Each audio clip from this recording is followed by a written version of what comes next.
चलिए next video के माध्यम से आप लोग को हम अब आगे बढ़ाने का काम कर रहे हैं।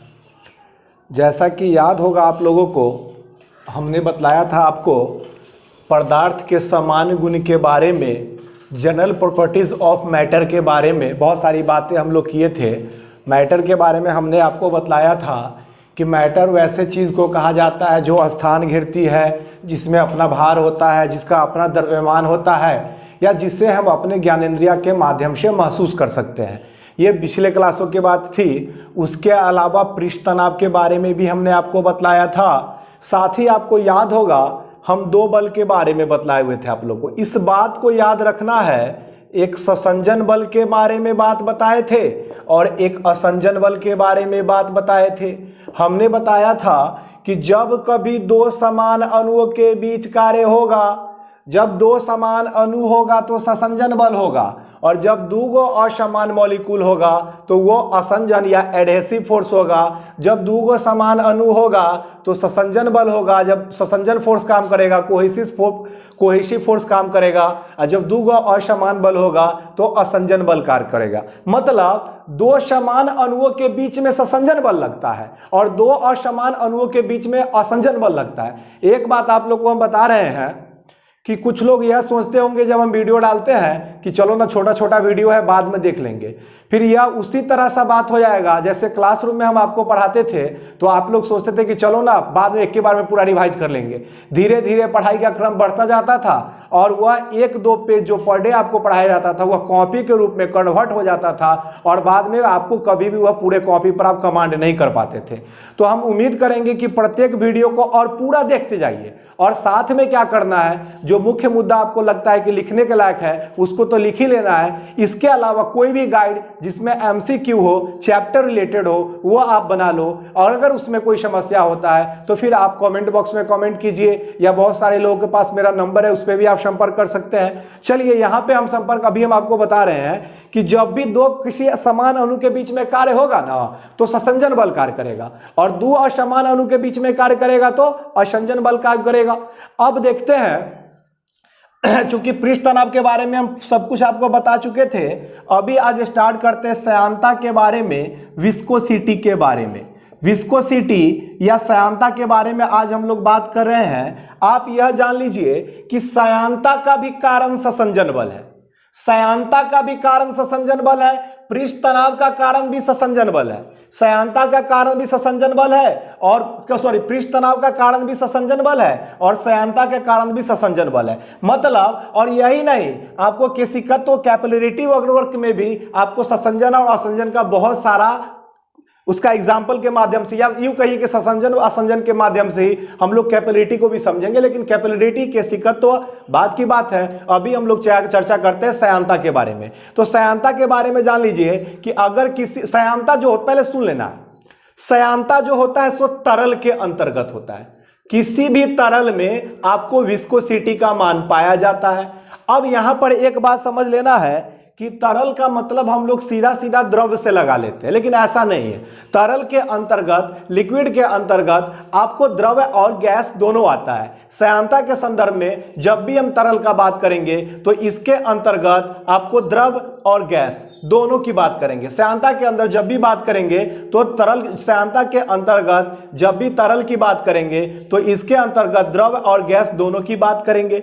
अब सुनना है थोड़ा सा एक बात, जैसा कि आपको हमको सबको पता है कि कोई भी द्रव्य, अभी द्रव्य पे समझते हैं, कोई भी तरल पर समझिए, कोई भी तरल जब वह गति करती है, प्रत्येक तरल में उसके लेयर दर लेयर, परत दर परत, विभिन्न परतों का एक विशेष प्रकार का गति होता है। विभिन्न परतों के बीच में एक विशेष प्रकार का गति होता है। एक एग्जाम्पल के थ्रू समझते हैं, आसानी से समझ में आएगा। जब कभी हम लोटा में, गिलास में, कटोरी में जल को डाल के आप हिलाइए तो आप अगर गौर से देखते हैं तो पूरा पूरा तो नहीं, लेकिन कुछ हद तक समझ सकते हैं कि तरल या द्रव्य जो होगा उसके प्रत्येक परत में गति होता है। एग्जाम्पल, जब कभी आप बाढ़ के चलता पानी में जब प्रवेश करते हैं, हमको एक बार पटना में टपने का मौका मिला हुआ है, जब कभी चलता पानी में आप टपने का जब उसमें प्रवेश करते हैं तो उस जल का ऊपर वाला गति भी मोशन में होता है और जल के नीचे वाला गति भी मोशन में होता है। निष्कर्ष क्या निकला कि द्रव्य का, तरल का प्रत्येक परत दर परत उसमें एक अलग प्रकार की आपेक्षिक गति होती है। मतलब द्रव के हर एक भाग में, या यूं कहिए कि जल के हर एक कतरा में एक विशेष प्रकार का गति होता है। और वही जब गति होता है तो आपको हमको सबको पता है कि दुनिया का सारा चीज मॉलिक्यूल अणु से बना हुआ है। मतलब अगर तरल में गति है तो तरल में भी विभिन्न प्रकार का अणु होगा, और उसी अणु के आपस में जो घर्षण टकराहट होता है तो एक घर्षण बल की उत्पत्ति होती है, और वही घर्षण बल आपको श्यानता या विस्कोसिटी कहलाता है। नहीं समझे? हम अभी आपको बता रहे हैं, सुनना है गौर से। हमने अभी आपको बताया कि प्रत्येक द्रव्य में प्रत्येक तरल में उसके हर एक परत में एक विशेष प्रकार की गति होती है, और जब उसमें विशेष प्रकार की गति है तो उसका प्रत्येक अणु जल का या तरल का आपस में टकराएगा, और जब टकराएगा तो उसमें घर्षण की उत्पत्ति होगी, और वही घर्षण की उत्पत्ति आपको विस्कोसिटी या श्यानता कहलाता है। अब एक बात समझ आइए कि जो तरल ज्यादा गाढ़ा होगा मतलब वहां पर क्या हुआ कि उसमें उसके परत में गति उतनी ही धीमी होगी, और जब उसके परतों में गति उतनी ही धीमी होगी मतलब क्या होगा, वैसे कंडीशन में वो जल आपको उतना ही धीमे क्या होगा, उतना ही जल्दी शांत भी हो जाएगा। क्योंकि उस जल में अगर गति तीव्र होगा तब ना वो जल्दी शांत होने में भी ज्यादा समय लेगा, और जब गति धीमा होगा तो शांत होने में भी आपको क्या होता है, ड्यूरेशन लेता है, तुरंत हो जाएगा शांत। अब थोड़ा सा एक एग्जाम्पल के थ्रू समझते हैं। हमने बताया आपको कि प्रत्येक तरल के प्रत्येक भाग में, प्रत्येक परत पर, प्रत्येक लेयर की एक अलग प्रकार की गति होती है, और उसी गति के कारण जल का प्रत्येक अणु आपस में एक दूसरे से टकराता है, और यही विरोधाभास आपको श्यानता या विस्कोसिटी कहलाता है। तो यहां से निष्कर्ष क्या निकला कि जितना ज्यादा गाढ़ा तरल होगा उसकी गति उतनी ही धीमी होगी, जितना गाढ़ा तरल होगा उसकी गति उतनी ही धीमी होगी, और जितना कम गाढ़ा तरल होगा उसकी स्पीड उतनी ही ज्यादा होगी। एक एग्जांपल के थ्रू समझते हैं। आप एक कटोरी शहद को क्या करिए कि उड़ेलना का काम कर दीजिए, धरती पर उड़ेल दीजिए, और एक तरफ एक कटोरी जल को उड़ेल दे दीजिए। मतलब कि वहां पर ज्यादा फैलाव किस में होगा, जल में होगा। क्यों? क्योंकि जल में आपस में जो क्या कहते हैं, उसका जो मोशन था, गति था, वह कम था, और जब गति कम था तो उसमें घर्षण बल का मान कम था, और जब घर्षण बल का मान कम हुआ तो मतलब जल में श्यानता का मान कम हुआ। किसके तुलना में? शहद के तुलना में श्यानता का मान कम हुआ। सीधा एक लाइन में अगर समझते, इतना कुछ समझ में नहीं आया तो जो जितना गाढ़ा होगा ना उसमें श्यानता का मात्रा उतना ज्यादा होगा, विस्कोसिटी का मात्रा उतना ज्यादा होगा, और जो जितना पतला होगा उसमें श्यानता का मान क्या हो जाता है, उतना कम होगा। एक लाइन में समझ गए? अगर ज्यादा गाढ़ा है तो विस्कोसिटी श्यानता ज्यादा है, अगर कम गाढ़ा है तो विस्कोसिटी श्यानता कम है। तो अब यहां से आपसे एग्जाम्पल में पूछता है कि अगर हम शहद को हिलाते हैं तो वह जल्दी शांत हो जाता है, क्यों? विस्कोसिटी के कारण। क्यों? क्योंकि उसमें विस्कोसिटी मान ज्यादा है, चूंकि वो गाढ़ा है। चलिए अब एक बात याद रखना है, थोड़ा सा एक एग्जाम्पल के थ्रू समझते हैं हम लोग, ज्यादा आसानी से समझ में आएगा। आप हम सब आदमी देखते हैं कि जल में चलना कठिन होता है, पानी में चलना कठिन होता है तुलनात्मक रूप से हवा में। तो अभी हमने आपको बताया कि जो जितना गाढ़ा होगा उसमें विस्कोसिटी का मान उतना ज्यादा होगा। तो इस हिसाब से निष्कर्ष क्या निकलता है कि जल ज्यादा गाढ़ा है मतलब उसके विस्कोसिटी का मान ज्यादा होगा, और जब उसके विस्कोसिटी का मान ज्यादा होगा तो उसमें घर्षण का मान ज्यादा होगा, तो वो आपका ज्यादा विरोध करेगा जल। तो आपसे एग्जाम में पूछता है कि जल में चलना आसान है हवा की तुलना में। क्यों? क्योंकि जल में आपको विस्कोसिटी श्यानता का मान ज्यादा है। विस्कोसिटी को ज्यादा लॉजिकली ज्यादा माथा नहीं लगाना है, चूंकि हम टीचर है तो हमको परिभाषा समझाना आवश्यकता था। बस आपको इतना समझना है, जो जितना गाढ़ा होगा तरल पदार्थ, ठोस के संदर्भ में नहीं है, जो जितना गाढ़ा होगा द्रव या गैस उसमें विस्कोसिटी का मान, श्यानता का मान उतना ही ज्यादा होगा। तो अब जैसे एग्जांपल ले लीजिए, पानी ले लीजिए, शहद ले लीजिए, शहद गाढ़ा है तो ज्यादा विस्कोसिटी होगा। पानी ले लीजिए, घी ले लीजिए, मतलब घी क्या है, ज्यादा गाढ़ा है तो उसमें क्या होगा आपको कि उसके संदर्भ में हम लोग क्या बोल देंगे कि उसमें विस्कोसिटी का मान ज्यादा होगा। अब एक बात सुनना है, एक आदर्श तरल की बात करते हैं, आपसे एग्जाम में पूछता है कि एक आदर्श तरल की श्यानता कितनी होनी चाहिए, मतलब उसका गाढ़ापन कितना होना चाहिए। तो शून्य, जब शून्य रहेगा तो वैसे कंडीशन में क्या होगा कि वह न ज्यादा विरोधाभास की स्थिति क्रिएट करेगा, न ज्यादा नॉर्मल रहेगा। तो जब कभी भी अगर आपसे पूछता है कि एक आदर्श तरल की आपको एक आदर्श तरल की बात करता है जब भी, तो उसका श्यानता क्या होगा, हमेशा शून्य होगा। एक आदर्श तरल का श्यानता हमेशा क्या होगा, शून्य होगा। अब देखिएगा कभी कभी आपसे विस्कोसिटी से एग्जाम में पूछता है कि ठंडे प्रदेशों में मशीनों के पुर्जे जाम हो जाते हैं, क्यों? तो याद रखिएगा, जैसा कि आपको हमको सबको पता है, ग्रीस हम लोग जो भी मतलब कि जो भी मशीनरी गाड़ी हुआ, घोड़ा हुआ, औद्योगिक कारखाना हुआ, उसमें एक विशेष प्रकार के स्नेहक लगाते हैं जिससे क्या होता है, उसके मशीन को चलने में आसानी होता है। अब वही क्या होगा कि जब भी ठंडा होगा तो उसमें क्या होगा कि टेम्परेचर गिरेगा, और जब टेम्परेचर गिरेगा तो उस स्नेहक का गाढ़ापन बढ़ेगा, और जब स्नेहक का गाढ़ापन बढ़ेगा तो स्नेहक का विस्कोसिटी बढ़ जाएगा। तो यहां से निष्कर्ष क्या हुआ कि ठंडे प्रदेशों में मशीन के जो पुर्जे होते हैं वह जाम हो जाते हैं, क्यों? स्नेहक की विस्कोसिटी श्यानता के बढ़ने के कारण। चूंकि ठंडे प्रदेशों में होता क्या है, ठंडी के दिनों में तापमान और ज्यादा गिर जाता है, और तापमान गिरने के कारण से क्या होता है कि वह स्नेहक में जो गाढ़ापन बढ़ जाएगा, और गाढ़ापन बढ़ जाएगा तो उसकी जैसे ही गाढ़ापन बढ़ेगा तो क्या होगा, विस्कोसिटी की मान बढ़ जाएगी। मतलब इसको आप लोग नोट भी कर लीजिएगा, ठंडे प्रदेशों में मशीनों के पुर्जे जाम स्नेहक की श्यानता बढ़ने के कारण हो जाता है। बड़ा अच्छा। चलिए अब एक बात करते हैं, आपसे कभी कभी एग्जाम्पल में पूछता है कि श्यानता विस्कोसिटी की बात करते हैं, विस्कोसिटी पर ताप का क्या प्रभाव पड़ता है, टेम्परेचर का क्या प्रभाव पड़ता है। तो आपको भी पता है कि दुनिया की जो कोई भी चीज होती है वो एक प्रकार के मॉलिक्यूल से, अणु से मिलने से बना हुआ है। और किसी भी चीज को, एक बात आपको भी पता है कि किसी भी चीज को जब हम गर्म करते हैं, टेम्परेचर देते हैं, तो उसके अणु कमजोर पड़ जाते हैं, और जब अणु कमजोर पड़ जाते हैं तो वह क्या होगा, एक दूसरे से दूर भागेगा। जरा एक एग्जांपल के थ्रू समझते हैं। याद होगा हम आप लोग को पिछली बार बताए भी थे, थोड़ा सा समझ लीजिएगा। हमने बताया कि यह एक कोई ठोस मटेरियल है, एक कोई ठोस मटेरियल है। अब इस कोई भी मटेरियल है, एक मान लीजिए ठोस या द्रव्य, कोई भी मटेरियल मान लीजिए। अब इसमें हम टेम्परेचर दिए, तो जैसे ही ताप देंगे तो इसका जो अणु होगा वो इसके दोनों के बीच में जो अंतराण्विक बल लगता है वो तो कमजोर होगा। तो अब ये किस रूप में हो जाएगा, फैल के इस रूप में रह जाएगा। जब इस रूप में रह जाएगा मतलब क्या, इसका नजदीकी घटा, और सॉरी इसका नजदीकी बढ़ गया, और जब नजदीकी बढ़ गया तो यह ठोस क्या, द्रव के रूप में हो जाएगा, या इसमें फैलाव होगा। तो जब भी श्यानता पर टेम्परेचर बढ़ाएंगे तो उसका अणु कमजोर पड़ेगा, अणु कमजोर पड़ेगा तो वैसे कंडीशन में क्या होगा कि द्रव की श्यानता घट जाएगी। रे भाई एगो देहाती भाषा में समझो ना, घी को गर्म कीजिए आप, जब ये घी को गर्म कीजिएगा तो पिघलेगा, और जब पिघलेगा तो गाढ़ापन कम हुआ, और जब गाढ़ापन कम हुआ तो श्यानता कम हो गया।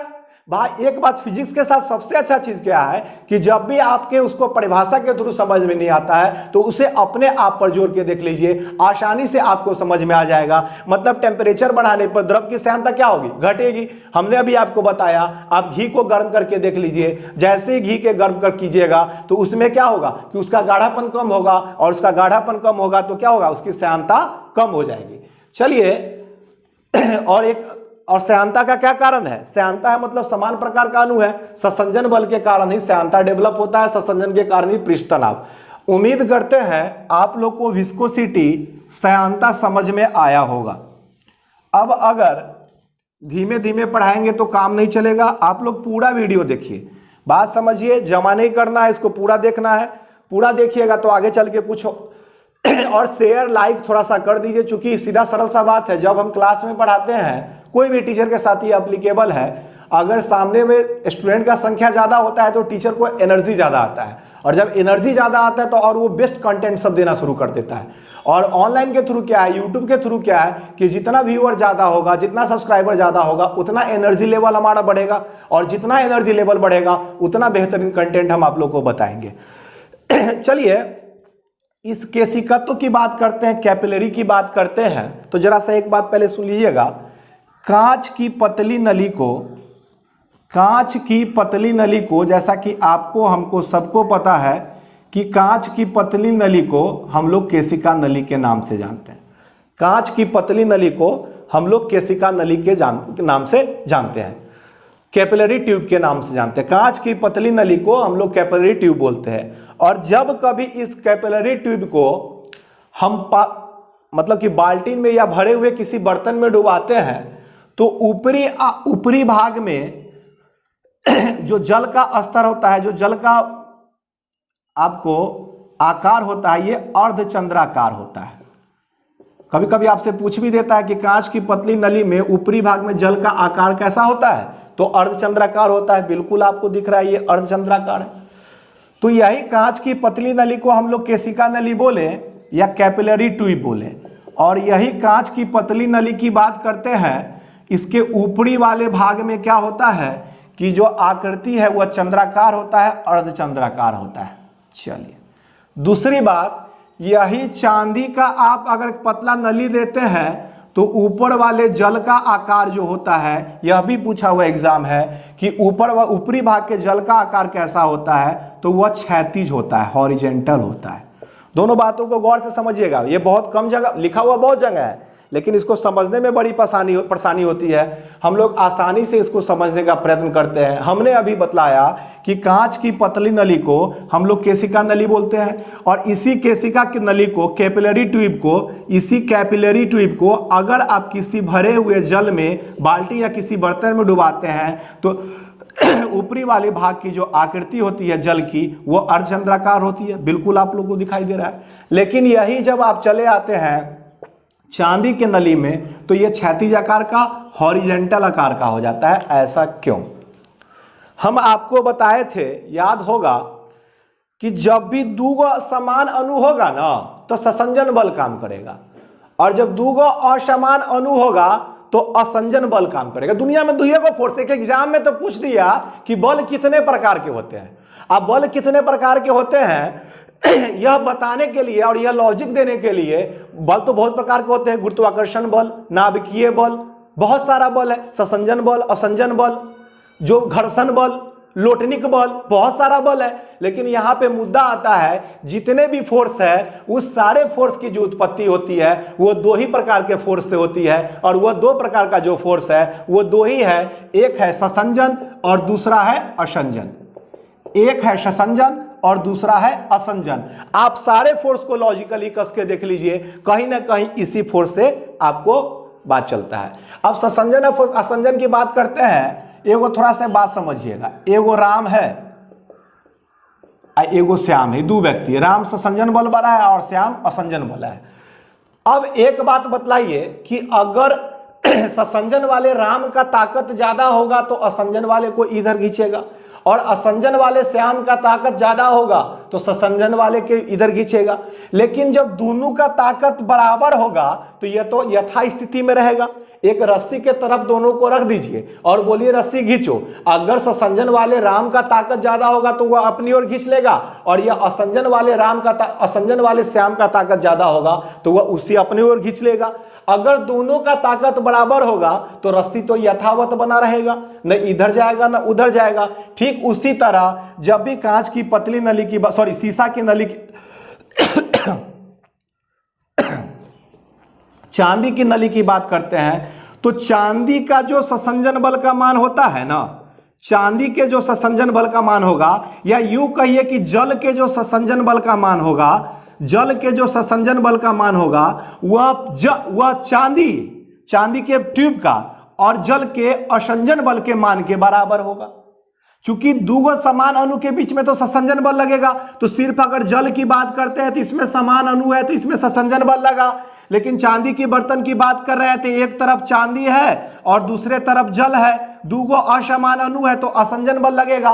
तो इसका असंजन बल का मान और जल के ससंजन बल का मान दोनों बराबर है। ऐसे कंडीशन में क्या होगा कि यह आपको हॉरिजॉन्टल रहेगा, क्षैतिज रहेगा, न अर्धचंद्राकार या चंद्राकार या किसी भी रूप का धारण नहीं करेगा।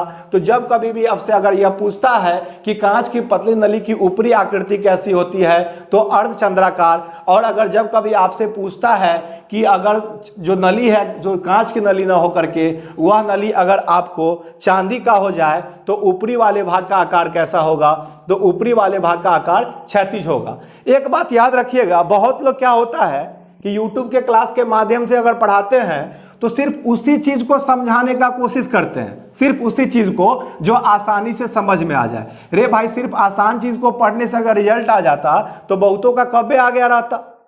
चलिए, तो यहां पर दो बातों को आप लोग लिख लेना है आप लोगों को।